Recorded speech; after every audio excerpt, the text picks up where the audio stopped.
Hi friends. తమ్మునైలో చూసే ఉంటారు. అంటే చాలామంది నన్ను ఇరపని శంకర్ ఆహ్, జైలు హిస్టరీ కూడా వీడియోలు చేయండి అని అడగటం జరిగింది. దానికి సంబంధించి నేను వీడియోలు చూస్తూనే, ఇంకో పక్క కొండపల్లి సీతారామయ్య గారికి సంబంధించి వీడియోస్ కూడా సైమల్టేనియస్‌గా 2 వీడియోస్ నేను చేస్తాను. ఆల్రెడీ ఒక పార్ట్ 2 కొండపల్లి సీతారామయ్య గారి వీడియో రిలీజ్ అవ్వటం జరిగింది. నెక్స్ట్ నేను కంటిన్యూగా కేఎస్ కొండపల్లి సీతారామయ్య గారి వీడియోస్ కూడా నేను పెడతాను. ఇప్పుడు ఈరోజు ఇరపని శంకర్‌ని కోర్ట్‌లో ప్రొడ్యూస్ చేసిన తర్వాత ఇతన్ని ఒంగోలు సబ్ జైలుకి రిమాండ్‌కి పంపించటం జరిగింది. ఒంగోలు జైలుకి రిమాండ్‌కి పంపించడం జరిగింది. ఇది ఒంగోలు టౌన్‌లో సబ్ జైల్ ఇది. ఈ జైలు మొత్తం అంటే జైలు ప్లస్ ఒక పోలీస్ స్టేషను, ఒక కోర్టు, ఇంకొక రెవెన్యూ ఆఫీస్ ఏదో ఉంటది. ఇవన్నీ కలిపి ఒకే ప్రాంగణంలో ఉంటాయి. మొత్తం ఒక 5 ఎకరాలు విస్తీర్ణంలో ఈ జైలు గాని ఇవన్నీ కలిసి ఉంటాయి. జైలు చుట్టూ ప్రహరీ గోడ ఉంటుంది. ఆ జైలుకి ఇరపన్ శంకర్‌ని తరలించటం జరిగింది. ఇరపన్ శంకర్ జైల్లోకి వెళ్ళిన తర్వాత జైల్లో ఉన్నటువంటి పరిస్థితి అంటే ఈరోజు జైళ్ళు చాలా బాగుండయండి. ఈరోజు జైళ్ళు చాలా బాగుండయి. ఆ రోజు జైలు అంటే బ్రిటిష్ కాలము నాడు కట్టినటువంటి జైలది. చాలా చిన్న జైలది. ఆ జైల్లో మొత్తం మీద ఒక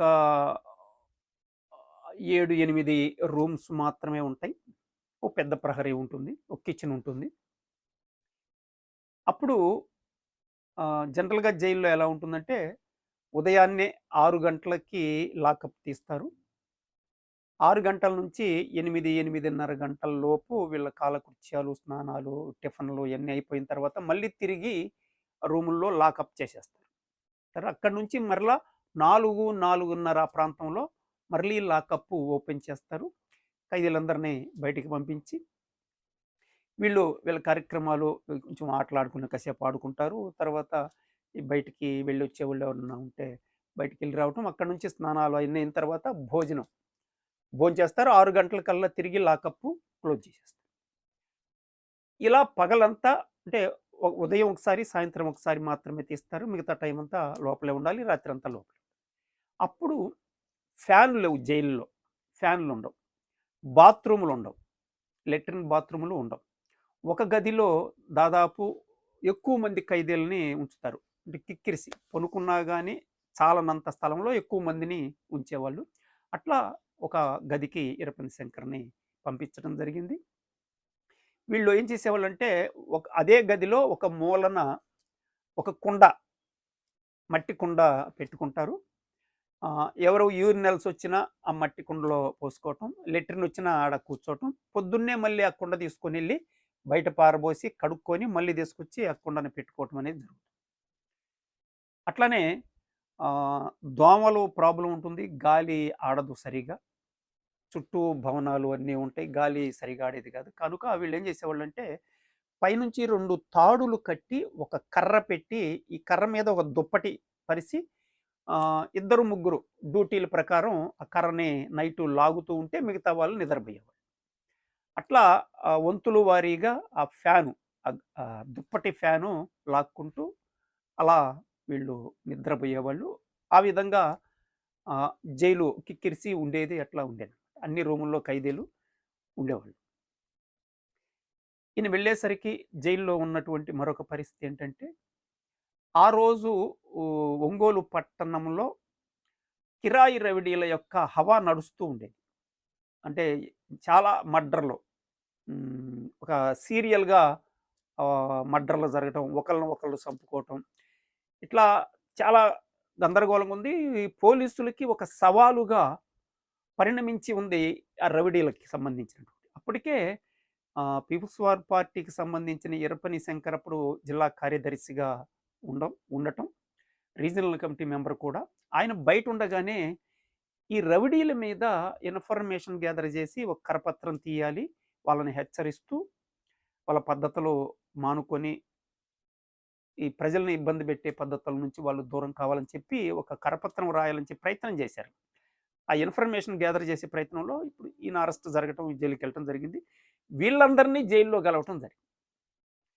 పోలీసులు కూడా పెద్ద ఎత్తున వీళ్ళని ఒక్కొక్కళ్ళని అరెస్ట్ చేసి బ్యాచ్‌లు, గ్యాంగులుగా అరెస్ట్ చేసి జైలుకి పంపిస్తూ ఉన్నారు.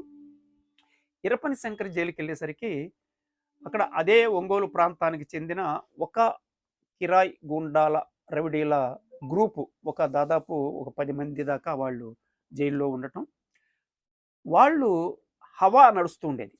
వాళ్ళ హవా నడుస్తూ ఉండేదక్కడ. అంటే కిచెన్ వాళ్ళు హ్యాండ్ ఓవర్ చేసుకొని వాళ్ళకి అవసరమైన ఆహార పదార్థాలు వాళ్ళ ఇష్ట ప్రకారం వండుకొని తింటూ, మిగతా వాళ్ళకి ఆయిలు అవన్నీ తక్కువతో వండుతూ, సాధారణ ఖైదీలకి మామూలు కంటే తక్కువ స్థాయిలో వండిపెడుతూ, వాళ్ళ ఆహార పదార్థాలను వీళ్ళు తింటూ అట్లా ఉండేది.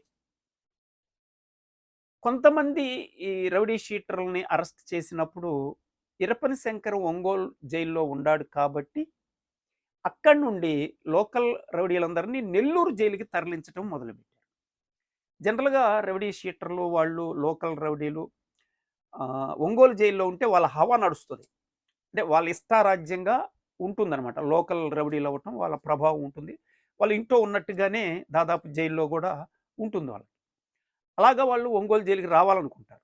కానీ నెల్లూరు జైలుకి తరలిస్తా ఉంటే, ఏంటి మమ్మల్ని నెల్లూరు పంపిస్తున్నారు, మమ్మల్ని ఒంగోలు పంపించండి అనంటే, ఒంగోలులో కుదరదు. ఒంగోలులో ఒక ప్రముఖ వ్యక్తి జైల్లో ఉన్నాడు.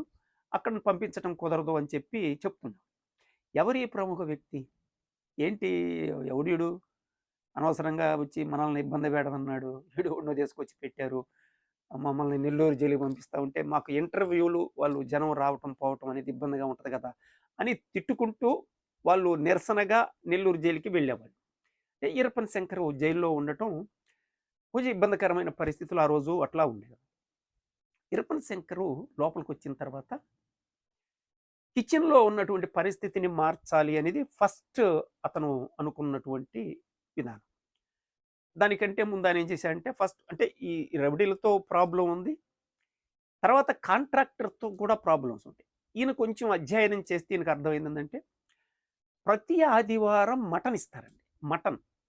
దాదాపు అంటే పులుసు, ఎముకలు మొత్తం గ్రేవీ మొత్తం కలిపి ఒక 200 గ్రాములు, 225 గ్రాముల దాకా ఏమో ఇచ్చేవాళ్ళు. దాంట్లో మాంసం ఒక 150 గ్రాములు లేదా 125 గ్రాములు, 150 గ్రాముల వరకు మాంసం ఉండొచ్చు. అంటే మామూలు ఖైదీలకైతే ఇంకా తక్కువ వచ్చేది. మొత్తం ఎక్కువ ఈ రౌడీ షీటర్లు ఎక్కువ మాంసం తీసేసుకునేవాళ్ళు. ఇరపని శంకర్ ఏం చేశాడంటే అప్పుడు నాన్ వెజ్ వాళ్ళకి అంటే వెజ్ వాళ్ళకి ఫ్రూట్స్ ఇచ్చేవాళ్ళు. స్వీట్స్ గానీ, ఫ్రూట్స్ గానీ ఇచ్చేవాళ్ళు. నాన్ వెజ్ వాళ్ళకేమన్నా మటన్ ఇచ్చేవాళ్ళు. కొంతమంది నాన్ వెజిటేరియన్సే మటన్ తిన్న వాళ్ళుంటారు. అలాంటి వాళ్ళకి గుడ్లు ఇచ్చేవాళ్ళు. ఎన్నిచ్చేవాళ్ళు? 2 గుడ్లు ఇచ్చేవాళ్ళు. 2 గుడ్లు ఇచ్చేవాళ్ళు. ఇరపని శంకర్ ఫస్టు అతను దృష్టి ఆ గుడ్ల మీదకి వెళ్ళింది. వెళ్ళి కాంట్రాక్టర్‌ని పిలిపించాడు. కాంట్రాక్టర్‌ని ఇమ్మీడియేట్‌గా జైలుకి రమ్మని చెప్పి కబురు పెట్టాడు. అంటే ఒక రోజు, 2 రోజులు ఆలస్యమైంది. సీరియస్‌గా గట్టిగా మాట్లాడేసరికి అతన్ని రావటం జరిగింది. కాంట్రాక్టర్ వస్తే కాంట్రాక్టర్‌ని అడిగాడు. ఇరపని శంకరు నిలయేశాడు కాంట్రాక్టర్‌ని. మటన్ ఖరీదెంత? గుడ్లు ఖరీదెంత అని అడిగాడు. అతను కాంట్రాక్టరు సార్ ఎట్లానో నేను ఇంకో గుడ్డు ఎగస్ట్రా ఇస్తాను సార్ అన్నాడు. నేను అడిగింది మటన్ రేట్ ఎంత? గుడ్లు రేట్ ఎంత అని. సారీ సార్ ఏమనుకోవద్దు. సరే నేను మొత్తం 4 గుడ్లు ఇస్తాను సార్ అన్నాడు. నేను మీతో కూరగాయల వ్యాపారం చేయటానికి రాలేదు. నేనేమడుగుతున్నానంటే మటన్ ఖరీదెంత? గుడ్లు ఖరీదెంత అని అడుగుతాను. దానికి సమాధానం చెప్పకుండా నేను ఒక గుడ్డు పెంచుతా, 2 గుడ్లు పెంచుతా. ఎవడడిగాడు? నేను చెబుతున్నాను ఇప్పుడు. చెప్తున్నావు కాబట్టి గుడ్లని 6 గుడ్లు ఇవ్వు. 6 గుడ్లు ఇవ్వు. అంతే. కుదరదా చెప్పు. అని అనేసరికి అంటే 6 గుడ్లు ఖరీదెంత? నువ్వు మటన్ ఇస్తుంది ఎంత ఒక్కో మనిషికి? ఆ మటన్ ఖరీదెంత? పోనీ అది చెప్పు. అంటే సరే 6 గుడ్లు ఇవ్వటానికి అతను అంగీకరించాడు. ఆ విధంగా గుడ్లు అంటే 2 గుడ్లుతోటి కాకుండా 6 గుడ్లు అంటే రోజుకి మగ మనిషి 6 గుడ్లు తినొచ్చు. కనుక అదిని దృష్టిలో పెట్టుకొని అంటే రేటును కూడా దృష్టిలో పెట్టుకోకుండా ఈరపని శంకర్ ఏం చేశాడంటే ఎన్ని గుడ్లు తినొచ్చు సహజంగా అంటే 6 గుడ్లు తినొచ్చు. కనుక 6 గుడ్లు ఇవ్వమని రేటుతో సంబంధం లేకుండా అడగటం జరిగింది. అతను అంగీకరించాడు. అప్పటినుంచి మాంసానికి బదులు 6 గుడ్లు ఇవ్వటం మొదలుపెట్టారు. ఈరపని శంకరుతో పాటు చాలామందిని జిల్లాలో సింపథైజర్స్‌ని, యాక్టివిస్టుల్ని ఇళ్ళ కాడ ఉండి పనిచేసే వాళ్ళందరినీ అరెస్ట్ చేయటం జరిగింది. అలాంటి వాళ్ళందరూ దాదాపు ఒక 13 మంది దాకా జైల్లో ఉండటం. వీళ్ళందరినీ కలిపి ఈయన ఒకే రూమ్‌లో ఉంచి, ఈ ఆహార పదార్థాలన్నీ గూడా వచ్చిన వాటిని సమానంగా పంచుకొని తినటం, అందరూ కూర్చోటం. ప్రతిరోజు లాకప్ ఏసిన తర్వాత వీళ్ళని కూర్చోబెట్టి పొలిటికల్ క్లాసులు, రాజకీయ తరగతులు, పార్టీ హిస్టరీ, ఎకనామిక్స్ ఇట్లా అనేకమైనటువంటి వ్యవసాయక విప్లవం, నూతన ప్రజాస్వామిక విప్లవం, పార్టీ రాజకీయ తీర్మానం ఇట్లా అనేకమైన అంశాల మీద ఈయన క్లాసులు చెప్తూ ఉండేవాడు. కాబట్టి ఇక్కడ జైలనేది అంటే ఒక విప్లవకారుడు జైలుకు పంపించిన తన వృత్తి మాత్రం మానుకోడండి. తన వృత్తి మాత్రం మానుకోడు. అంటే ఆయన వృత్తి విప్లవం కాబట్టి అక్కడ కూడా విప్లవం. అంటే విప్లవం అంటే ఇక్కడ ఆయుధాలు, రక్తపాతం, కొట్లాటలు కాదండి. దాడులు కాదు. విప్లవం అంటే మార్పు. కాబట్టి జైల్లో గూడా మార్పులు అవసరం. కాబట్టి ఆయన వృత్తి మార్పే. ఎక్కడైనా మార్పు. సమాజంలో అయినా మార్పే, ఎక్కడైనా మార్పే. విప్లవం అంటే మార్పు.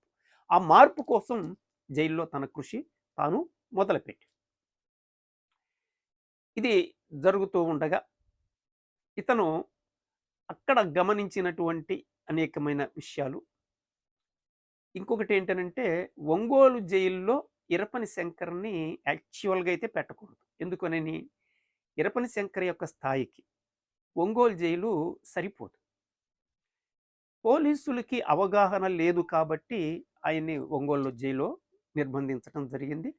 ఈయన ఒంగోలు జైలుకొచ్చిన తర్వాత ఈయన అరెస్ట్ అయిన తర్వాత ఇతని దగ్గర మిగిలిపోయినటువంటి డబ్బు, ఆయుధాలు, ఆమ్యునేషను, పుస్తకాలు ఈ వివరాలు ఏవైతే ఉన్నాయో వీటన్నిటిని కూడా ఒంగోలు జైలు నుంచి అవలీలగా పార్టీకి ఇన్ఫర్మేషన్ పంపించి అన్నీ ఇతని కంట్రోల్‌లో ఉన్నటువంటి సమస్తం పార్టీకి హ్యాండ్ ఓవర్ చేయటం జరిగింది. అట్లా హ్యాండ్ ఓవర్ చేయటానికి ఒంగోలు సబ్ జైలు డిపార్ట్మెంట్‌ని కూడా ఆయన వాడుకోవటం జరిగింది. కనుక అంటే ఒంగోలు జైలు ఇంకా మిగతా పెద్ద జైలుకెళ్తే కొంచెం కష్టంగా ఉంటుంది. ఇక్కడ ఈజీ అతనికి. అక్కడ పరిస్థితులను ఉపయోగించుకొని ఇన్ఫర్మేషన్ పార్టీకి పంపించడం, పార్టీ దగ్గర నుంచి ఇన్ఫర్మేషన్ తెచ్చుకోవటం, ఎక్కడెక్కడ ఏమున్నాయో అవి మొత్తం ఇన్ఫర్మేషన్ ఇచ్చి వాటన్నిటిని తిరిగి పార్టీకి హ్యాండ్ ఓవర్ చేయటం. ఈయన అరెస్ట్ అయ్యే నాటికి ఇతని కంట్రోల్‌లో ఏమేమి ఉన్నాయో మొత్తం కూడా హ్యాండ్ ఓవర్ చేయటం జరిగింది. ఈ జైల్లో ఉంటూ. దీంతో పాటు అక్కడ మరొక ప్రాబ్లమ్ ఏంటంటే వీళ్ళున్న రూము పక్కనే ఒక గోడ ఉంటది. ఈ గోడ పోలీస్ స్టేషన్‌కి సంబంధించిన గోడ. గోడకి అటుపక్క పోలీస్ స్టేషన్‌లో వాళ్ళ కార్యక్రమాలన్నీ జరుగుతుంటాయి. ఒకరోజు పెద్ద పెద్ద అరుపులు వినిపిస్తున్నాయి. అంటే ఎవరినో ఖైదీని తీసుకొచ్చి తీవ్రంగా చిత్రహింసలు పెడుతున్నారు, కొడుతున్నారు. అతను పెద్ద పెద్దగా అరుస్తున్నాడు.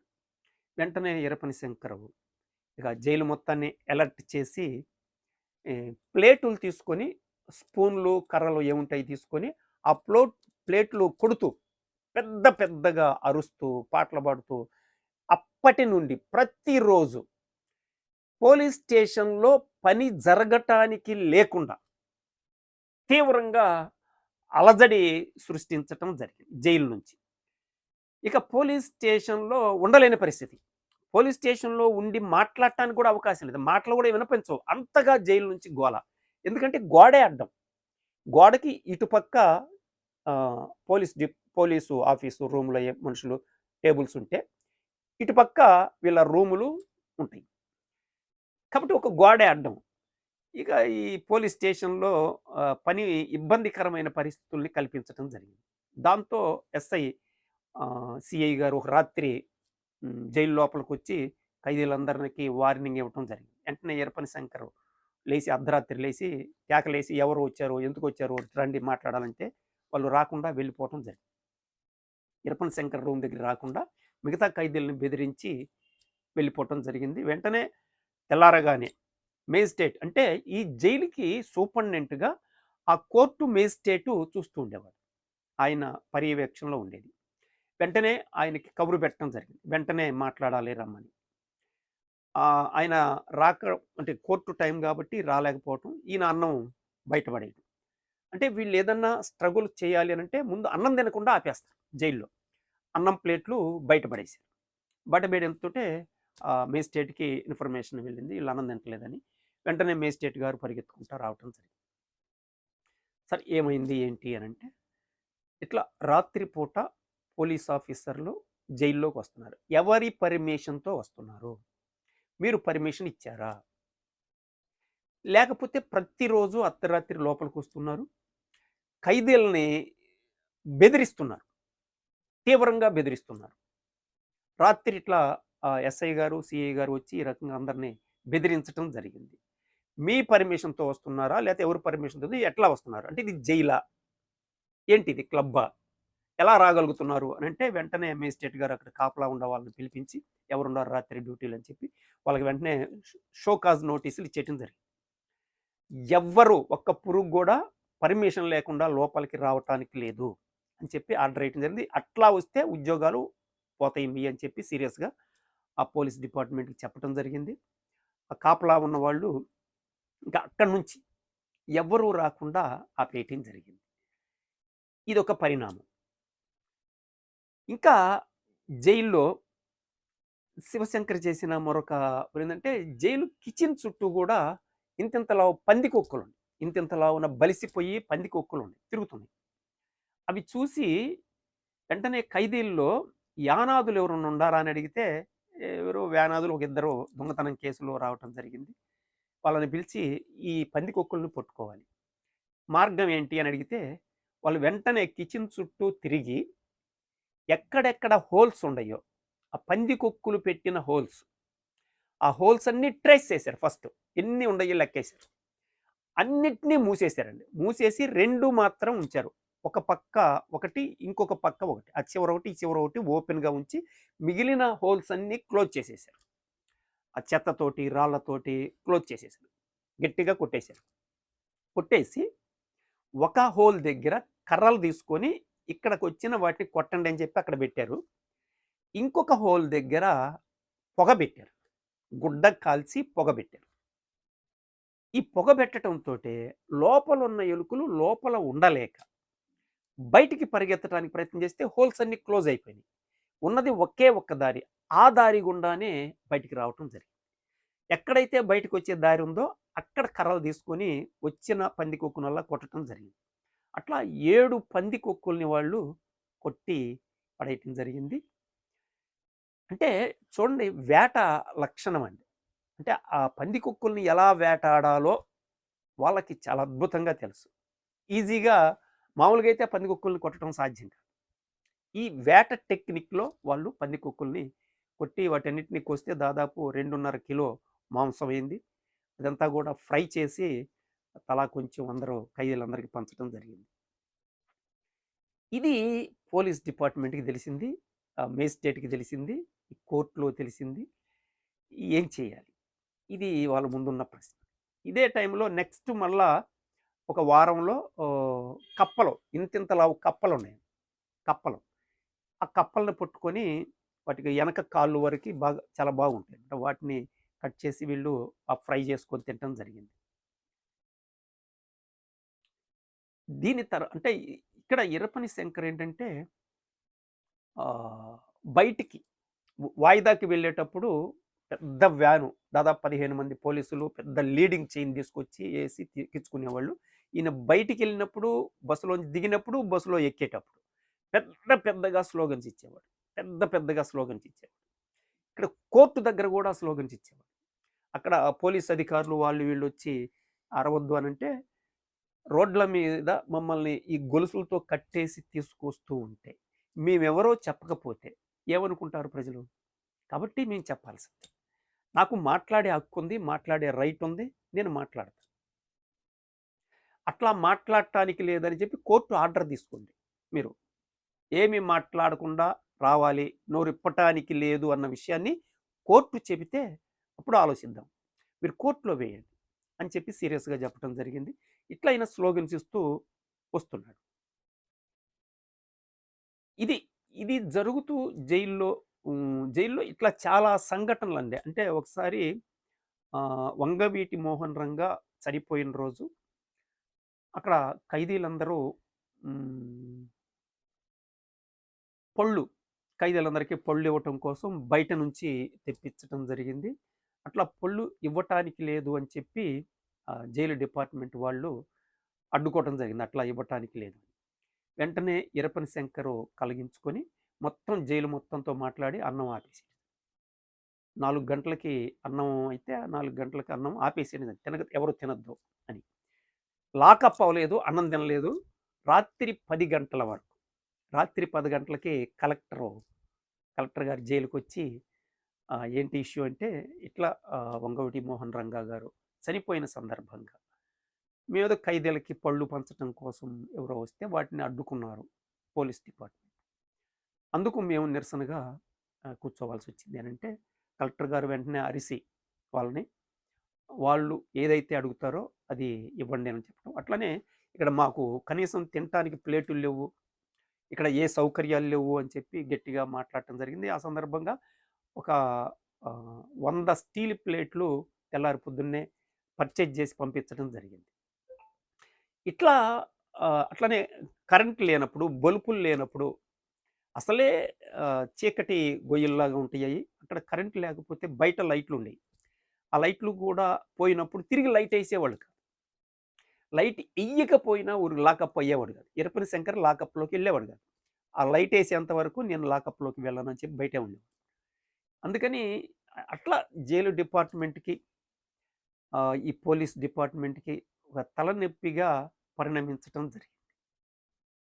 ఇంకొకటి మేజిస్ట్రేట్ కోర్ట్‌లో పెద్ద చర్చ. ఈయన కప్పలో పందికొక్కులు తిన్నాడు అంతవరకు సమస్య లేదు. ఒకరోజు ఒక పాము దొరికిందండి. ఒక పాము, 2 తలకాయల పాము, పెద్ద పాము, లావు పాము, పొడుగు పెద్దగా ఉండదది. 2 తలకాయల పాము అంటారు. అది ఏం చేయదు. జనరల్‌గా ఎవరిని ఏం చేయదు. ఒకతను దొడ్డికెళ్ళి వస్తూ దారిలో పనుకొనుంటే చూసి పెద్దగా అరిసి కేక పెడితే ఏంటనంటే పామునంటే ఎళ్లి ఈరపని శంకర్ ఆ పాముని పట్టుకొచ్చి దాన్ని తోలు తీసి దాన్ని మళ్ళీ ముక్కలు చేసి ఆ పామును గూడా ఏపుకొని తినటం జరిగింది. అందరూ ఖైదీలకు గూడా పెట్టడం జరిగింది. దాంతో సమస్య సీరియస్‌నెస్‌ని గుర్తించి పోలీస్ డిపార్ట్‌మెంటు ఇంకో పక్క పోలీస్ స్టేషన్‌లో పని జరగకుండా అడ్డుకుంటున్నాడు. మమ్మల్ని పని చేసుకోనివ్వట్లేదు అని పోలీసు డిపార్ట్‌మెంట్ నుంచి స్టేషన్ ఎస్ఐ గారు పై అధికారులకి కంప్లెయింట్ చేయటం. వీటన్నిటిలో నుంచి ఒకరోజు 20 మంది పోలీసులు ఉదయాన్నే పొద్దున్నే గేటులు తీశారు. బయటకొచ్చి అన్ని కార్యక్రమాలు అయిపోయిన తర్వాత వీళ్ళు భోజనాలు అయి తీసుకొని లోపలికి వెళ్ళారు. లోపలికెళ్ళి లాకప్ ఎయ్యగానే 20 మంది పోలీసులు లోపలికి వచ్చారు. మేజిస్ట్రేట్ కూడా వచ్చారు. వచ్చి మేజిస్ట్రేట్ గారు మిమ్మల్ని తీసుకెళ్ళడానికి పోలీసులొచ్చారు అని చెప్పి చెప్పడం జరిగింది. ఇరపని శంకరు రైట్. వీళ్ళు నన్ను తీసుకొని వెళ్ళి ఇంత హడావుడిగా ఎందుకు తీసుకెళ్తున్నారు? ఎక్కడికి తీసుకెళ్తున్నారు? తీసుకెళ్ళి ఎన్‌కౌంటర్ చెయ్యరని గ్యారంటీ ఏమన్నా ఉందా? కనుక నేను వెళ్ళను అని చెప్పి అతను ఖరాఖండిగా చెప్పటం జరిగింది. మేజిస్ట్రేట్ గారికి ఏం చేయాలో అర్థం కాదు.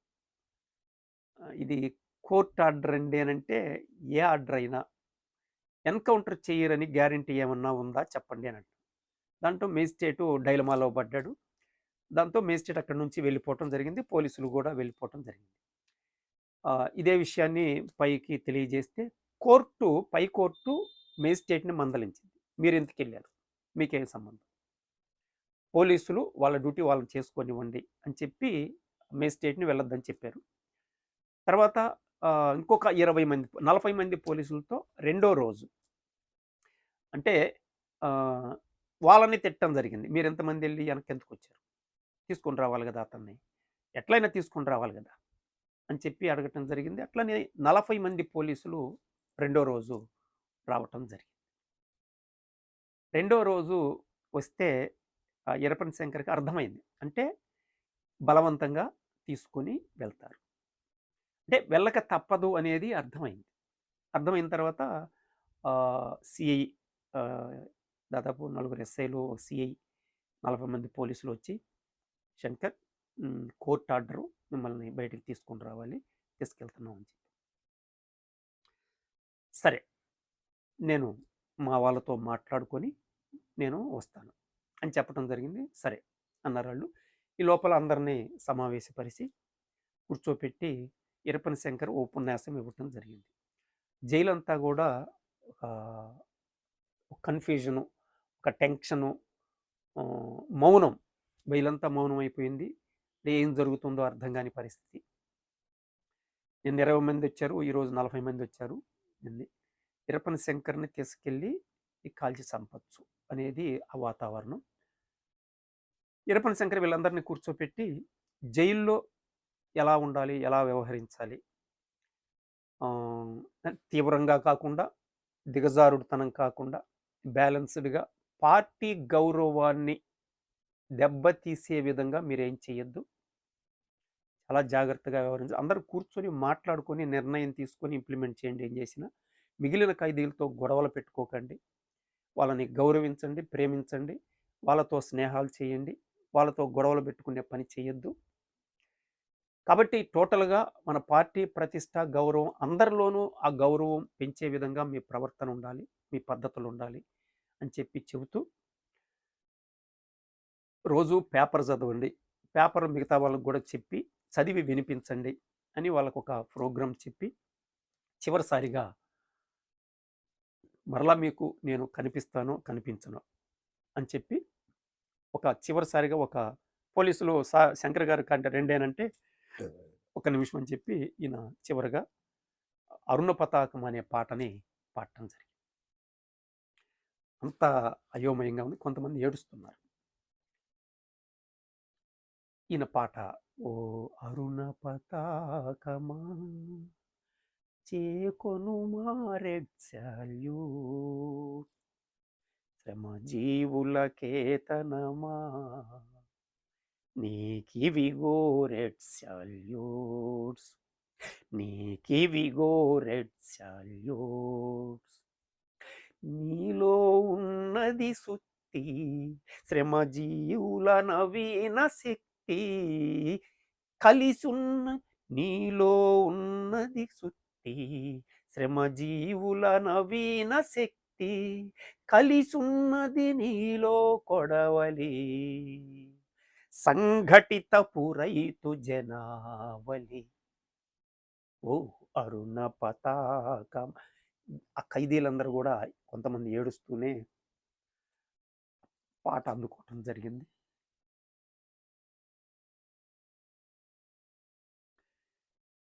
ఈ పాట పాడిన తర్వాత లెగిసి ఈయన రెడీ అయిపోయి బట్టలయన్నీ సర్దుకొని బయటికి వెళ్ళటానికి సిద్ధమయ్యాడు. గేటు దగ్గర పోలీసులు చాలా జాగ్రత్తగా, అంటే అసలు పోలీసులైతే టెన్షన్ పడుతున్నారు. అంతమంది ఉన్నప్పటికీ భయపడుతున్నారు. ఏంటంటే అసలు ఖైదీలందరూ గేట్లేసి ఉండేవి కాబట్టి సరిపోయిందండి. ఇది పాటలు పాడేటప్పుడు మిగతా రూముల్లో నుంచి ఖైదీలు పెద్ద పెద్ద స్లోగన్స్ ఇస్తున్నారు. ఆహ్, జిందాబాద్, జిందాబాద్, ఈరపని శంకర్ జిందాబాద్, జిందాబాద్, జిందాబాద్, ఈరపని శంకర్ జిందాబాద్. ఇదే స్లోగన్. ఖైదీలందరూ కూడా స్లోగన్స్ ఇచ్చేస్తున్నారు. అట్లా జైలంతా కూడా ఒక భయంకరమైన వాతావరణం. పోలీసులు కంగారు. అసలు వీళ్ళందరూ తలుపులు తీసుంటే ఏంది పరిస్థితి? శంకర్‌ని తీసుకురావటం సాధ్యమయ్యేదా? అని అనుమానాలు వాళ్ళకి. టెన్షన్ పడుతున్నారు. అంటే ఈ గేట్ తీస్తే శంకర్ ఒక్కడే వస్తారా? అందరూ తోసుకొని బయటకొస్తారా? అనేది గూడా ఆళ్ళ అనుమానం. అందుకని గేట్ దగ్గరికి అందరూ వచ్చి గేట్ పట్టుకొని తాళం తీసి జాగ్రత్తగా కొంచెం మాత్రమే తీసి ఈరపన శంకర్‌ని బయటికి తీయటం. ఈరపన శంకర్ బయటకొచ్చిన తర్వాత స్లోగన్స్ అండి. అసలు జైల్లో ఖైదీలందరూ, సరే ఈరపన శంకర్ రాబోయే ముందు అందరిని కౌగిలించుకొని, అందరికి షేక్ హ్యాండ్ ఇచ్చి, అందరి భుజాలు తట్టి వస్తుంటే అందరూ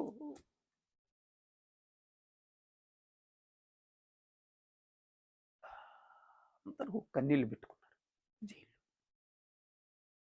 అక్కడి నుంచి అతన్ని తీసుకొని మధ్యలో అతన్ని పెట్టుకొని 40 మంది పోలీసులు చుట్టూ ఉండి మధ్యలో అతన్ని సెంటర్‌లో పెట్టుకొని తీసుకొని ఆ జైలు దాటుతా ఉంటే ఖైదీలందరూ బయటికి చేతులు పెట్టి సెకండ్, సెకండ్ ఇయ్యమని చెప్పి అడుగుతున్నారు అందరూ. అరుస్తున్నారు, స్లోగన్స్ ఇస్తున్నారు. ఈయన జైలు గేటు దాటేంత వరకు కూడా స్లోగన్స్ ఆపలేదండి. ఆ కేకలు ఆపలేదు. అంటే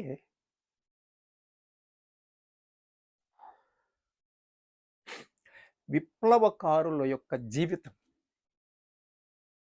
ఏ విధంగా మిగతా వాళ్ళని ఇన్స్పైర్ చేస్తారు? మిగతా వాళ్ళ హృదయాల్ని ఏ విధంగా కదిలించగలరు? అంటే మార్పండి. చేంజ్. అందుకనే వాళ్ళు ఎక్కడుంటే అక్కడ వాళ్ళ వృత్తి చేస్తూనే ఉంటారు. అక్కడ సమాజంలో వాళ్ళ ముద్ర, వాళ్ళ ప్రభావాన్నేస్తారు. అక్కడ మార్పుని తీసుకురావటం అనేది జరుగుతుంది. బయటికి శంకర్‌ని తీసుకొచ్చిన తర్వాత ఆ 2 వ్యాన్‌లు ఎనక, ముందు మధ్యలో వ్యాన్‌లో ఈయన్నెక్కించి 2 వ్యాన్‌లు ముందొకటి, ఎనకొకటి పెట్టుకొని ఎస్కార్ట్ తోటి ఇతన్ని ఒంగోలు నుంచి నెల్లూరు జైలుకి, నెల్లూరులో అప్పుడు జిల్లా జైలు, ఇప్పుడు ప్రెజెంట్ సెంట్రల్ జైలు నెల్లూరు. అప్పుడు జిల్లా జైలు. ఆ జైలుకి ఈరపని శంకర్‌ని తరలించడం జరిగింది. ఆ జైలుకి ఆయన తీసుకొనెళ్ళి అక్కడ పెట్టడం జరిగింది. Okay friends. ఇది ఈరోజు వీడియో. నెల్లూరు జైల్లో ఈరపని శంకర్. నెల్లూరు జైలు నుంచి తర్వాత మరలా ఇతన్ని రాజమండ్రి సెంట్రల్ జైలుకి కూడా తరలించడం జరుగుతుంది. నెల్లూరు జైల్లోను, రాజమండ్రి సెంట్రల్ జైల్లోను ఈరపని యొక్క లైఫ్ ఏ విధంగా నడిచిందనేది నెక్స్ట్ వీడియోలో నేను వివరంగా చెప్తాను. Thank you. Thank you very much.